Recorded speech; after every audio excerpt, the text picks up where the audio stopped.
हाय सांग मैंने मुझे बनाऊँ आज पणस बिरियानी चलते देखा केमी बनाऊँ। गोटे डेक्ची पानी नहीं जाइए पानी गरम है पकईदेली लुण तापर गोटा गरम मसला तापर पकईदी भिजेक रखी बासमती चाउल तापर पकईदी घी तापर चाउल किसी 70 to 80% कुक है आपको बाहर करदेवे कारण सी आहरी भी कुक हम बिरियानी दम देलापर। तो ये मैरिनेट कर आलू प्रथम छाणी नहीं तापर ताको बाहर कर देइथिली 70-80% कुक तापर बसई देइथिली मु पणस छाणीबा पई। सी छाणीबा भितर मु एठी प्रिपरेशन पई पळै आस्थिली बिरयानी एठने जेथिली रिफाइन तेल घी आ पकई देइथिली गोटा गरम मसला तापर पियाज तापर एठी पणस छाणी जेथिला ताको बाहर कर रखी देइथिली।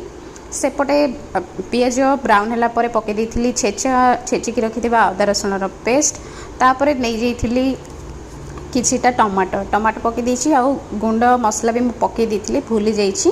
तापर एठी पकई देबे घी दही को मिक्स कर देबे भल से सिम करथिबे गैस तापर पकई देली एठी फ्राई करी रखिथिबा आलू आ पणस तापर पकई देथिली लूण तापर कंचा लंका तापर किछि पानी भी दे देथिली गरम पानी सी फुटी सारला परे किछि बाहर करी रखी देथिली कारण मो लेयर पई रखिथिली ताको अलगारे एठी मु ताकू लेयर दो करुछि। भात प्रथम पकई देथिली तापर ग्रेवी दे देथिली पुणी भात दे देथिली आ मु एठी देइनी ये पुदीना पत्र और धनिया पत्र आपण माने ताको ऐड करि परिबे मो पाखरे नथिला। तापर देखंतु एठी गला बिरयानी।